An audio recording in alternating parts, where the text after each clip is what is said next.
केंद्रीय कर्मियों को उम्मीद डीए 51% तक पहुंचेगा। अब केंद्रीय कर्मियों को उम्मीद है कि अगले साल जनवरी में उनके डीए की दर 51% तक पहुंच सकती है। जनवरी 2024 में सरकार इसे 5% तक बढ़ा सकती है। अगर ऐसा होता है तो कर्मियों की सैलरी एवं भत्ते रिवाइज हो जाएंगे। जुलाई 2023 में सीपीआई ब्लू 139.7 पर रहा था।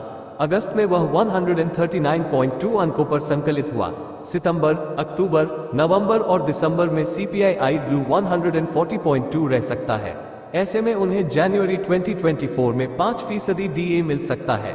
अगर ऐसा होता है तो सरकार को 8वां पे कमीशन गठित करना होगा। 7वां वेतन आयोग 2013 में गठित हुआ था, जबकि इसकी सिफारिशें 2016 में लागू हुई थी।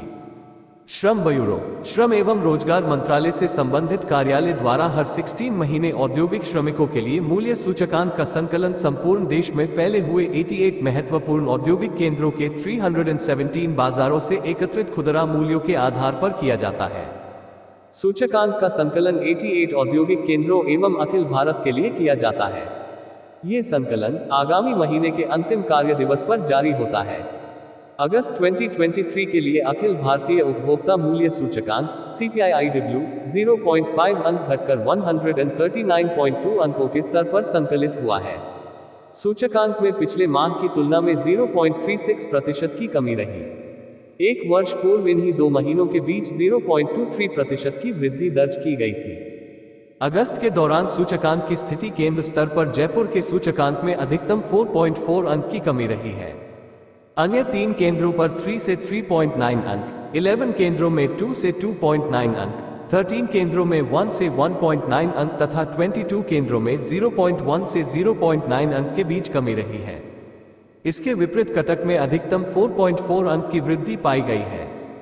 इसके बाद जालंधर में 4.0 अंक की वृद्धि तथा दादर और नगर हवेली एवं कोलम प्रत्येक में 3.7 अंक की वृद्धि रही है।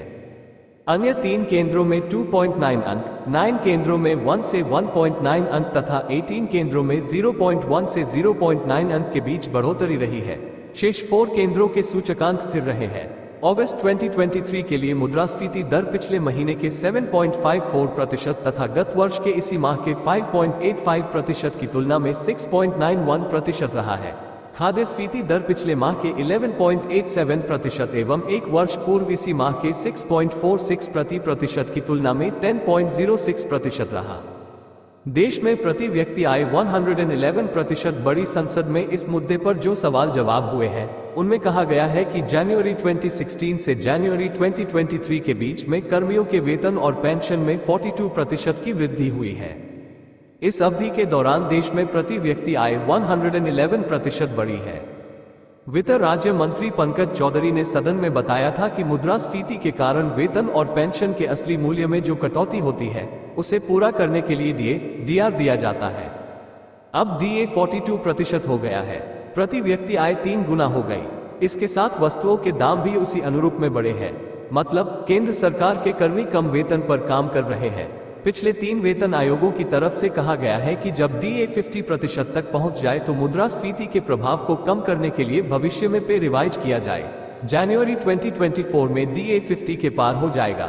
संसद में वित्त राज्य मंत्री का कहना था कि सरकार के समक्ष 8वां वेतन आयोग गठित करने का कोई प्रस्ताव नहीं है।